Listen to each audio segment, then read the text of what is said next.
So Dan, you just passed the PMP. How do you feel, man? I feel like mission accomplished. Seriously, it's been like probably an 8-year kind of dream come true just to get this thing finally over with. So finally nailed it through your program, and I couldn't be happier, honestly. That's awesome, dude. So Yeah. it's really, really great to see you do so well and get this journey over. What made the difference, man? What was the big thing that pulled it together for you? Honestly, I think it's your method of breaking down, the PMP and your just the logic behind it. I would say, like, just reading the pin block, willy-nilly is not going to do it for you. I mean, you broke it down to a layman's way of understanding, and I mean that helped me immensely. So that's awesome, man. Why were you trying to get the PMP in the first case? Like, what's in it? You stuck with it for a long time. Like, why? Well, honestly, I mean, I'm a family man, and it's just been a military goal for mine, and it's having that certification for, not only in my defense contracting job, but also just being an Air Force reservist. So just wanted to have that in my back pocket. It's always been a goal of mine. Project management is just kind of more like I wanted to aim towards that professionally. So I mean, it's a blessing. So I'm so stoked about it, man. That's super duper. What do you think some of the things like people like you could, like the mistakes that they might make, whether, I mean, they're not on purpose. They just make mistakes being led down the wrong road. What are some of the things that kind of slow people down or make it more difficult? What in your mind could be those problems?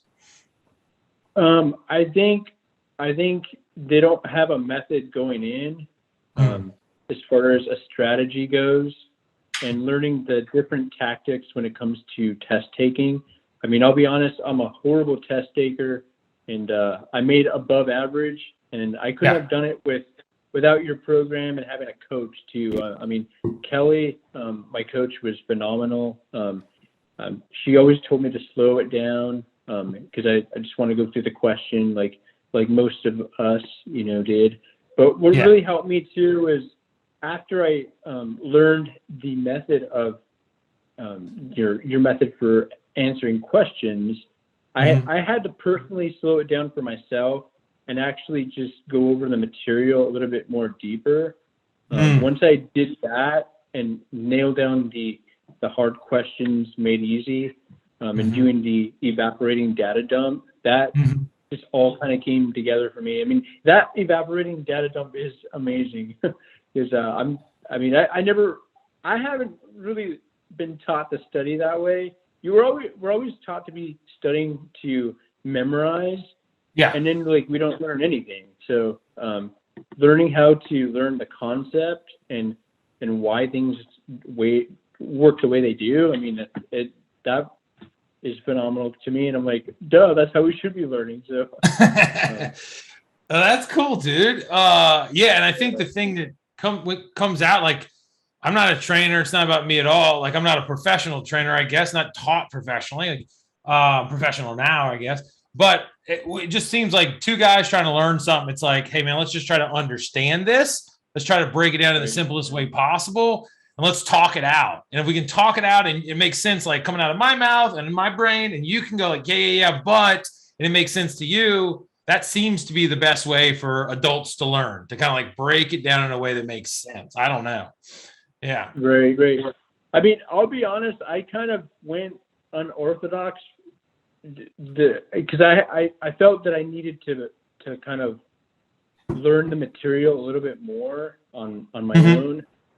I mean, I reached a certain point of hard questions where I was like, okay, I know how to break the question down, but now I need to really study the evaporating data dump and really hone down that, way of study. And I mean, I think that helped me a lot. And Kelly was most gracious to allow me to do that. So I'm appreciative of her, but also aiming at a score that you know that you'll pass the PMP. I mean, that helped me immensely because I have like commitments, and it's just hard to.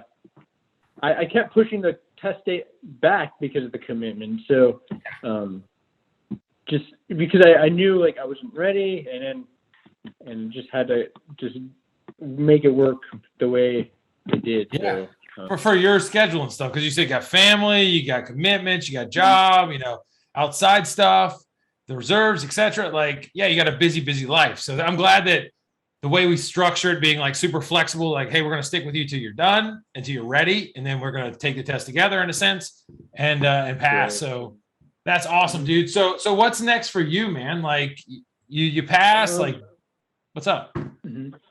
So, I mean, I'd like to go through your Agile course at some point. Okay.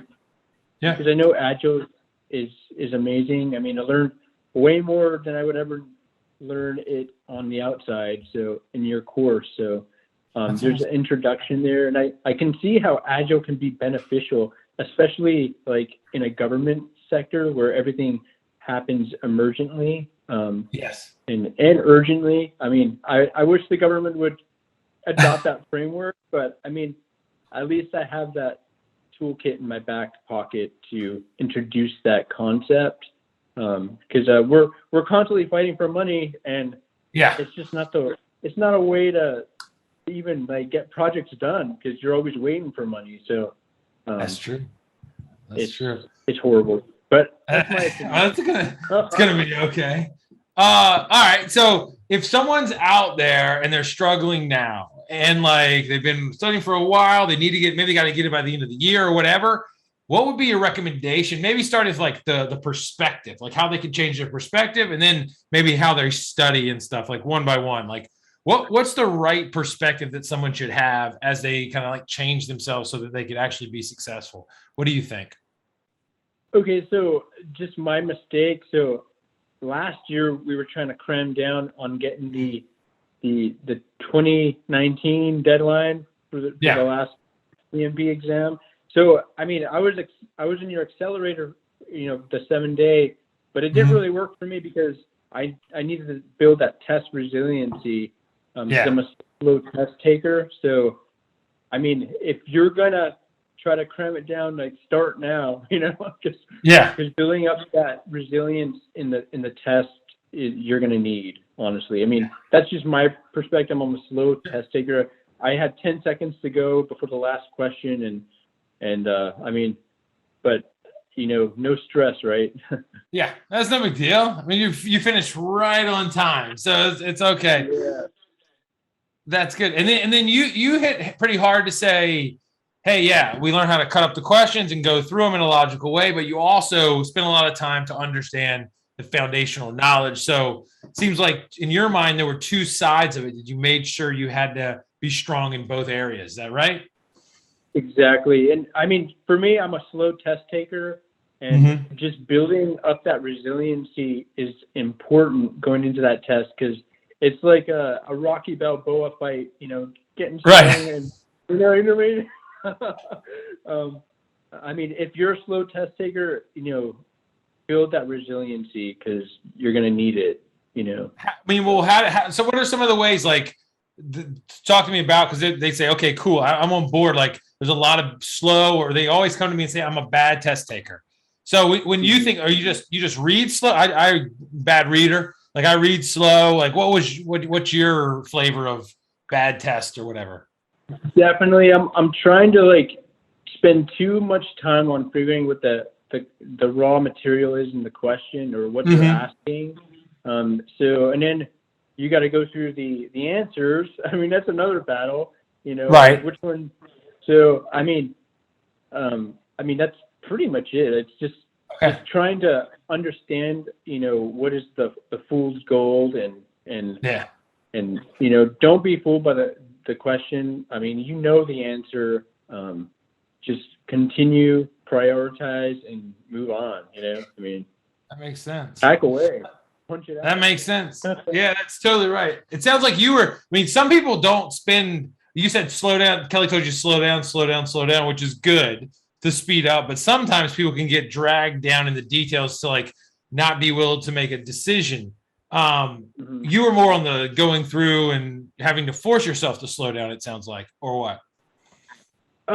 Well, I mean, in the beginning, Kelly was like, slow down, just learn the method. Yeah. And then once you know the method, you'll get faster at it. Okay. So, but also knowing like, okay, what is the question asking? You got to know where are you in the problem, and okay, and then what are the answers, and what is the question asking for? So just, I mean, once you master that, dive in and learn what the concepts are, and it's actually fun when you start getting into it. It's like, okay, I learned something. I could apply this in the outside, So, but it is a logical answer. The answer. It's just trying to fool you, and you just got to be outsmarted. And I mean, you've got a lot of great methods on how to tackle that. So, I think one can be successful just following the plan. Yeah, that's the thing. And there's a lot of support there. So, I mean, like, I like the fact that you were talking about like Kelly and the people in your calls, and then you go into my calls and all those things like every week. And I mean, that's the best part because, Kelly gives her insights. I can see what she thinks about inside of the system on you and all the other folks in your calls and her and all the rest of the calls. And then I put my own little thing in there. So we have like a pretty good understanding where after a while, we know that you're ready. It's just like, how to get you mentally up to the point where you feel confident to take the test. Because it's like seeing enough of these students, you're like, okay, they can do it.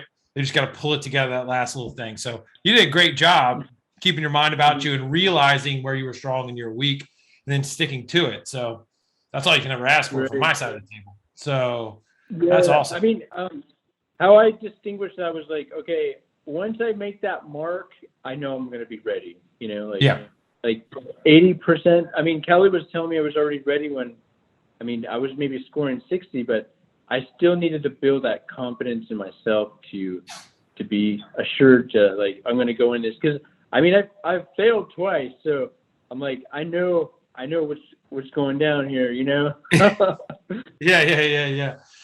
Yeah. I mean, well, at least like, I kind of liked that first of all, you stuck with it after 2 failures in the old days. And then you were just very disciplined to say, hey, I know what I need to make sure that I get up to the point when I'm ready. So that's awesome, man. That's really, really good. Well, I appreciate you sharing, and you gave a lot of good insights on like for people that are bad test takers or they failed before, or they're in a rush, like slow down in a sense, learn the content, get the methods, and then really look inside of yourself and say, where am I weak? Where am I strong? And let's really build those areas up. It might sound easy to people out there, but like, or like, too simplistic, but that's it. Like if you can focus down there and lean in, then, you did it. You're the evidence, dude. So that's awesome. If I can take it, anyone can take it. Oh, shoot. Come on. I know. I'm trying to be humble here, Scott. There you go. Yeah. Well, there's a time for humble and ain't it right now. So you did really, really amazingly. I'm really, really happy for you. And if there's anything I can do to help you out in the future, Dan, please, this won't be the last time we chat. All right. So reach out, have a good night, and I'll talk to you later, dude. See ya. All right. Thanks, Scott. Yes, sir. See ya. Thank you, man.